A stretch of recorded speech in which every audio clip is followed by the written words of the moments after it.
So guys, now let's start the meeting. As I told, this is the app which I use for crypto trading and investing, CoinDCX. Then about CoinDCX, so CoinDCX is India's largest and safest cryptocurrency exchange. CoinDCX को globally image अपनी बनानी है, इसलिए ये काफ़ी अच्छा app है और हम इसे वेबसाइट पे भी यूज़ कर सकते हैं. CoinDCX is also backed by investors such as Coinbase Ventures, then Polychain capital, जो कि काफ़ी बड़े बड़े इन्वेस्टर्स हैं, then Bain capital ventures and operator of BitMEX. Then CoinDCX aims to be the global gateway to cryptocurrencies. Its liquidity model provides its users with access to liquidity from leading global crypto exchanges. Then, as it is written here, it is India's largest and safest cryptocurrency exchange. So millions of Indians are using this platform. And let's move to the next slide. So why blockchain? So we'll learn what is blockchain. So a blockchain is a computer file for storing data. In simple language we can say that it is based on peer-to-peer or a person-to-person, that is P2P, and blockchain is distributed ledger technology. Means ये कोई government या कोई एक specific institution चलाता नहीं है. ये जो पीपल वो नेटवर्क में है वो ब्लॉकचेन को रन करते हैं. Then it is like nearly impossible to gain control over the network और a blockchain because it is fully decentralised.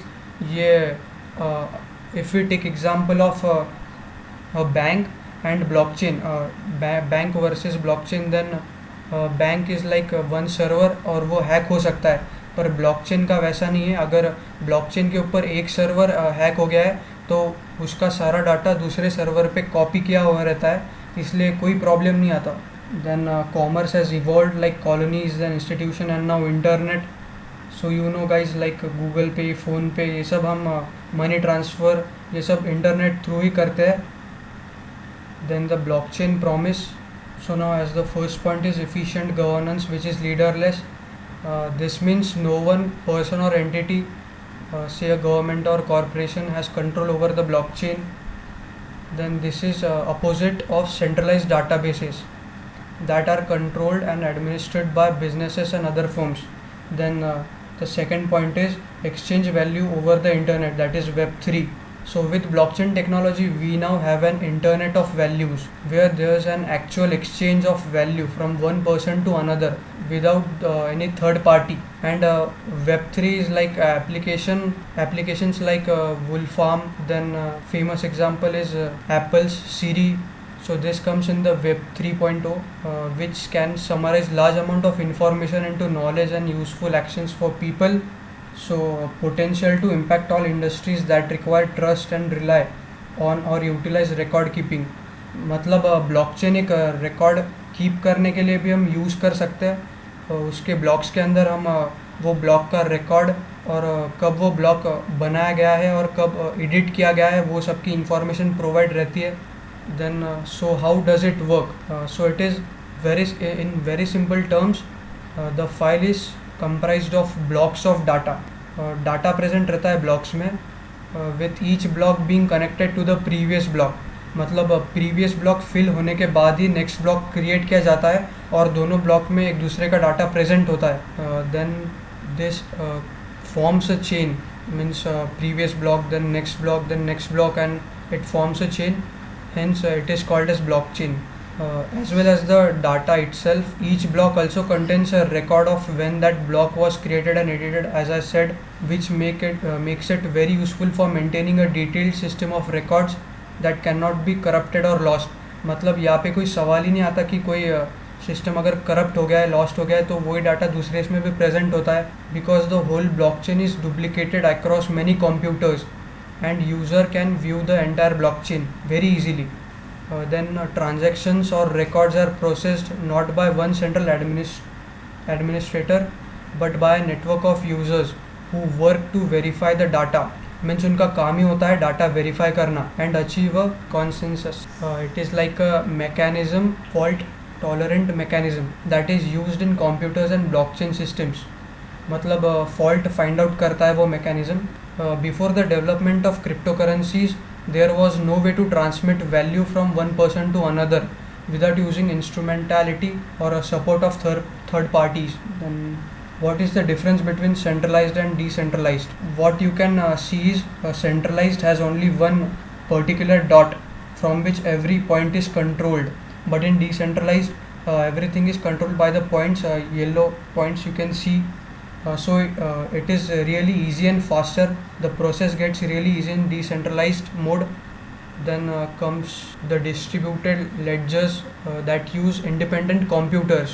It is referred as nodes to record, share and synchronize transactions in their respective electronic ledgers. It is like instead of keeping data centralized as in traditional ledger, it is kept in decentralized way. So can anybody tell me what is the difference between centralized and decentralized and which one is better?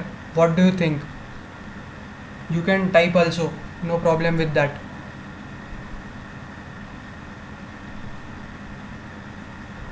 Yeah, that's right. So we'll talk about distributed ledgers. So there are two types, public and private. जो public होता है वो crypto के लिए use होता है, और जो प्राइवेट है वो हम इंडस्ट्रीज़ या ये ब्लॉकचेन टेक्नोलॉजी यूज़ करके प्राइवेट में भी यूज़ कर सकते हैं, जिसके अंदर यूज़र्स जो रहते हैं वो एनोनिमस नहीं रहते, but in public users are anonymous. So in my way decentralized is very powerful than centralized and will be used in future. और ब्लॉकचेन पूरा डिपेंड होता है डिसेंट्रलाइज्ड नेटवर्क पे ही. Then will see how crypto currency transaction works. So अगर A को B को transfer करना है मनी, तो पहले एक ब्लॉक क्रिएट होगा जिसके अंदर ट्रांजैक्शन रिप्रेजेंट किया जाएगा. देन वो ब्लॉक ब्रॉडकास्ट होगा जो वो ब्लॉकचेन में प्रेजेंट है उनके पास. Then they'll verify and approve the transaction. Then the next step is that वो ब्लॉक जिसके अंदर ट्रांजैक्शन हुआ है वो ब्लॉक पूरे ब्लॉकचेन में सर्कुलेट हो जाएगा. मतलब सबके पास वो ट्रांजैक्शन की इंफॉर्मेशन आ जाएगी, and then B will receive the money from A. So ये प्रोसेस होता है ब्लॉकचेन के इसमें.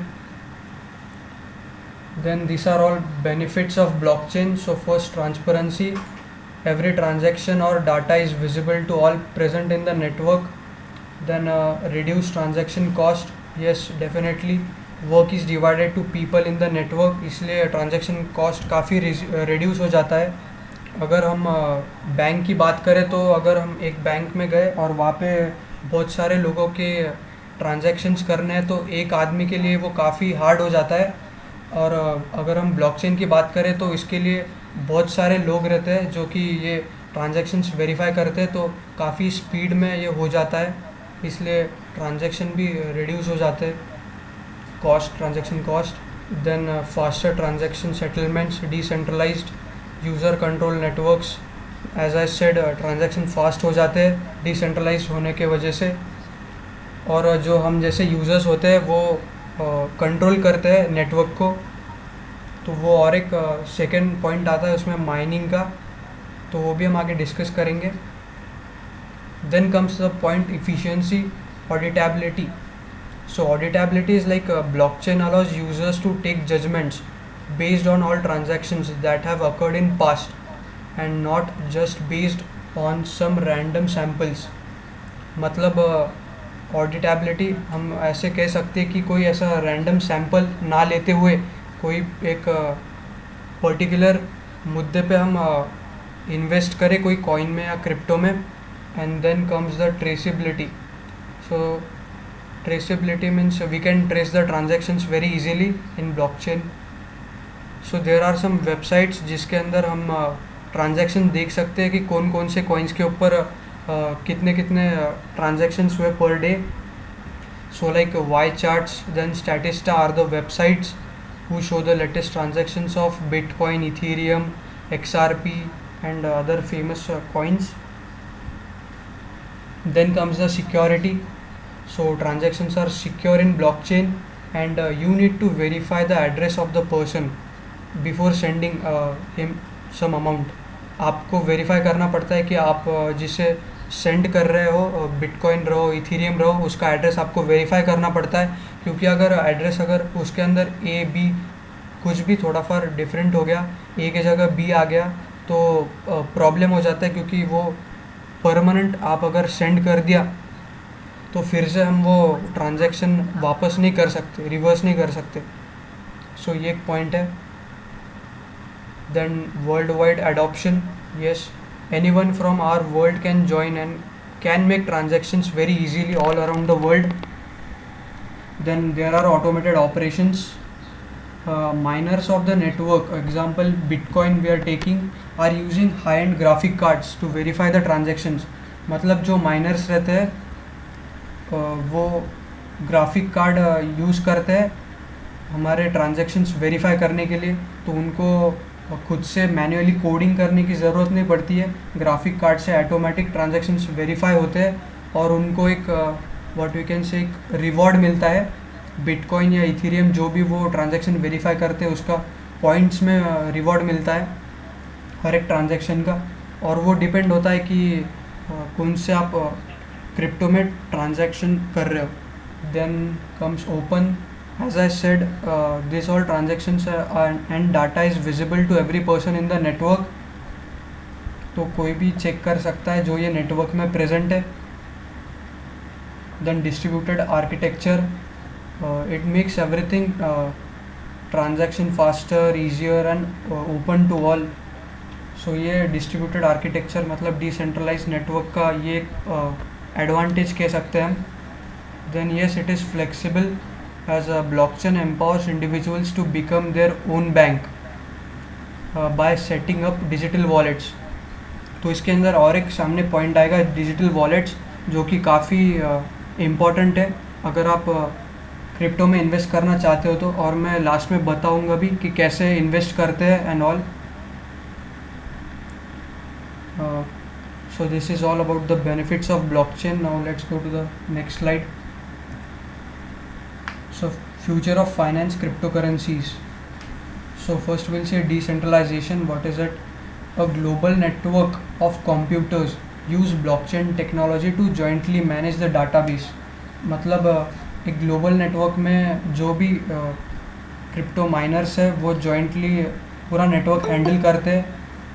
जस्ट अ सेक, या so decentralization, as I said, it is like management of data of a network like Bitcoin और Ethereum, या का जो भी नेटवर्क में एक स्पेसिफाइड सेक्शन होता है वहाँ पे ये डाटाबेस में सब स्टोर होता है ब्लॉकचेन में ही, और फिर वो ट्रांजैक्शंस चेक किए जाते हैं डिसेंट्रलाइजेशन में। Then comes globalisation, that is everyone around the world can participate in the network. कोई भी ज्वाइन कर सकता है नेटवर्क में, and you can send and receive crypto currencies quickly within minutes और सेकेंड्स। अगर समझो लैक्स में रहा, करोर्स में रहा, तो मैक्स टू मैक्स आपको 30 to 40 सेकेंड्स लगेंगे ट्रांजैक्शन होने के लिए। सो काफ़ी फास्ट है डिसेंट्रलाइजेशन की वजह से।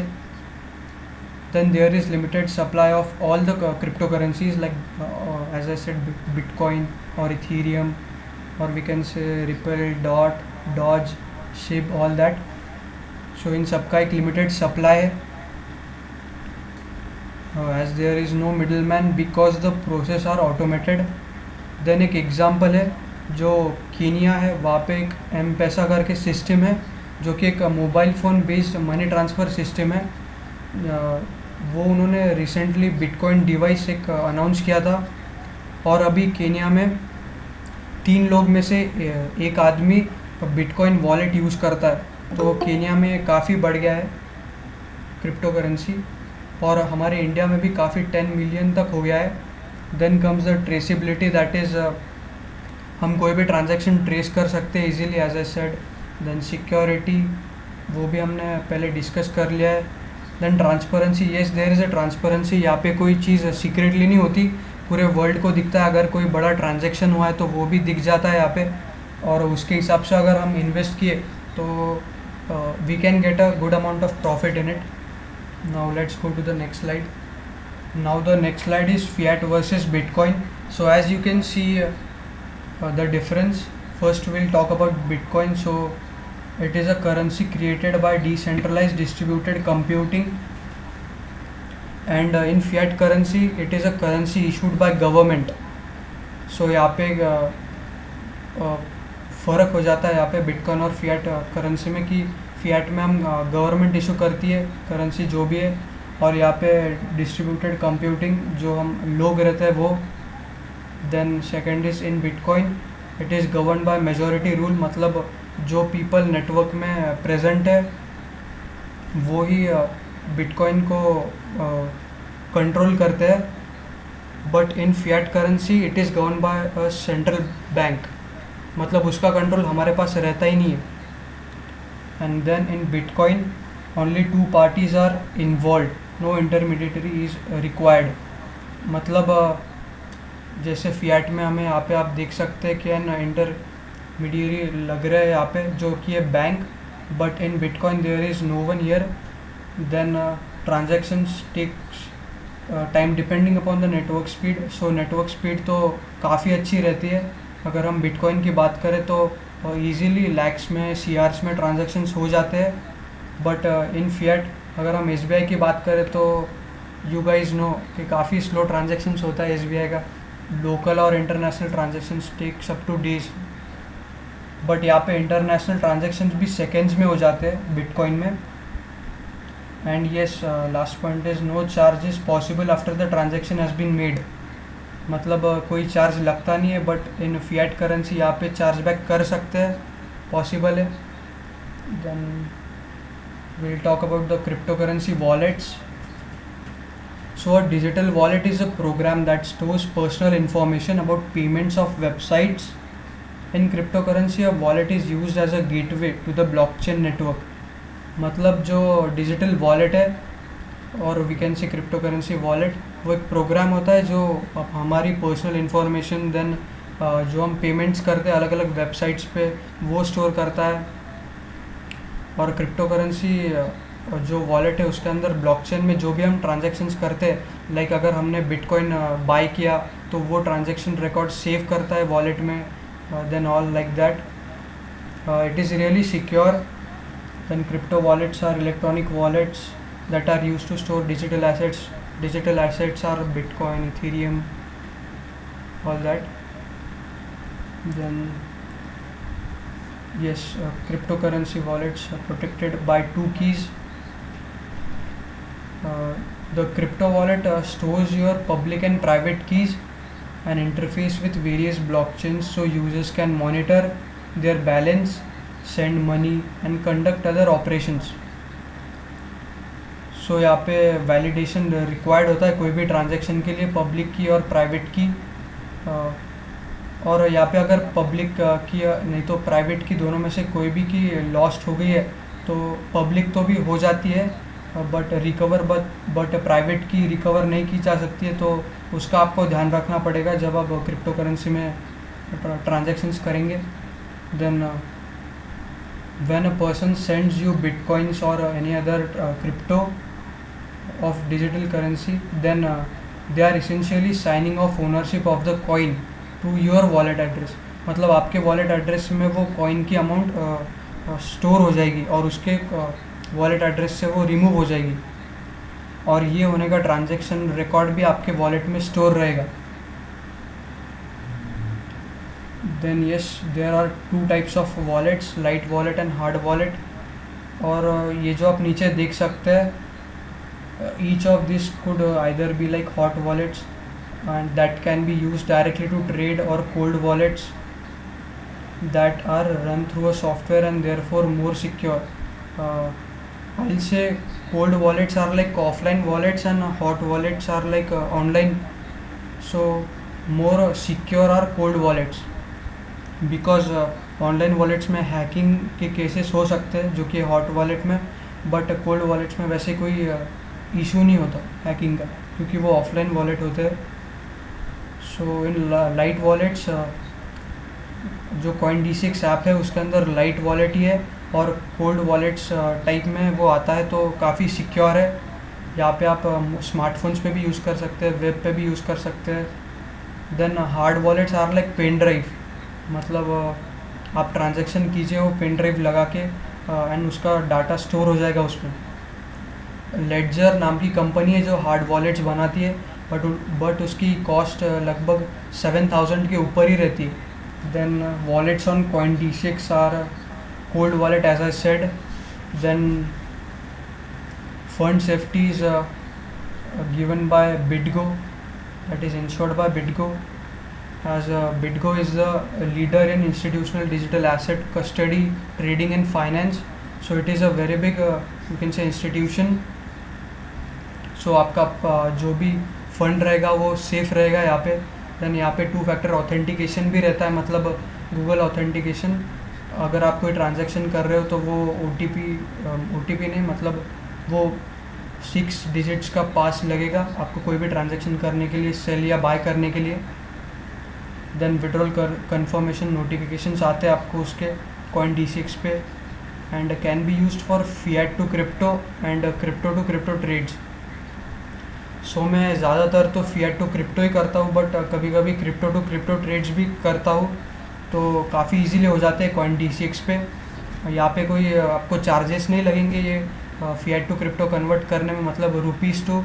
अगर आप बिटकॉइन लेना चाहते हैं तो काफ़ी इजीली ले सकते हैं, और मिनिमम आप 100 रुपीज़ से स्टार्ट कर सकते हैं।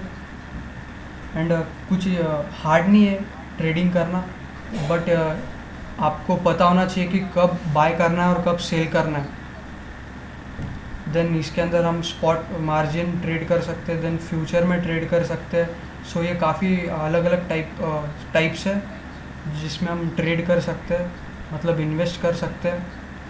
सो ज़्यादातर जो लोग यूज़ करते हैं वो स्पॉट होता है, मतलब जो मार्केट वैल्यू है। अगर बिटकॉइन की समझो market value let suppose 50 lakh है और हम उस पर बाय किया तो वो वैल्यू पे ही बाय होगा। और फ्यूचर्स एक अलग अलग कंसेप्ट है।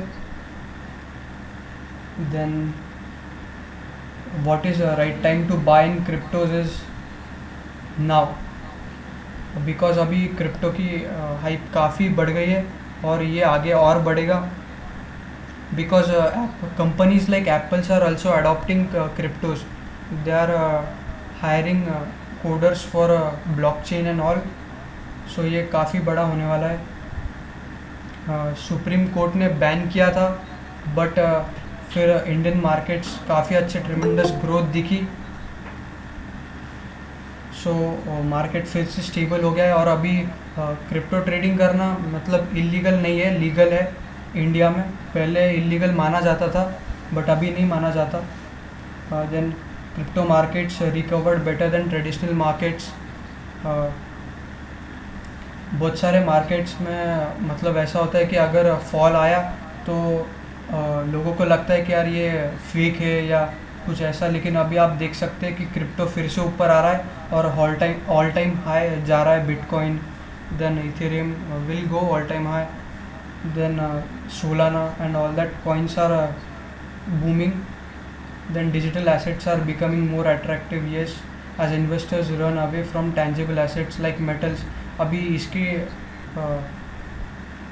क्या कह सकते हैं हम, और investors we can say metals, real estate और गोल्ड, इससे ज़्यादा अभी क्रिप्टो में सारे इन्वेस्ट कर रहे हैं। सो अगर आपने अभी भी स्टार्ट नहीं किया है तो I will say the process how you can start. Then yes bitcoin भी अभी ऑल टाइम हाई गया है।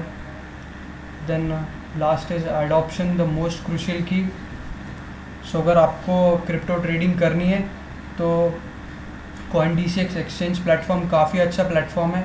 I am using it from last 1 year, और लैक्स में भी अगर हम ट्रांजैक्शंस करते हैं तो काफ़ी इजीली हो जाते हैं इन सेकेंड्स, कोई प्रॉब्लम नहीं आता है। सिक्योरिटी बिटगो सिक्योर्ड है। Then instant deposits and withdrawals होता है। और अगर आपको डाउनलोड करना है ऐप तो मैं आपको एक लिंक दे सकता हूँ अगर इफ़ यू वांट, जिससे कि हम मतलब आपको 100 रुपीज़ की इथेरियम फ्री मिलेंगे स्टार्टिंग में। देन आप उसके अंदर जैसे कि प्रोसेस में दिया है, आप अकाउंट क्रिएट करके then KYC bank verification 15 minutes में हो जाएगा। और वो करने के बाद आप क्रिप्टो बाय कर सकते Coin-D6 पे. So there is no problem with that. And if you want link आप you can contact me. I will provide you the link. So आपको 100 रुपीज़ की इथेरियम मिल जाएगी. आप उसका ऐप भी यूज़ कर सकते हैं या फिर वेबसाइट भी है Coin-D6 की, उससे भी आप ट्रेड कर सकते हैं. So guys, thank you all for attending this webinar.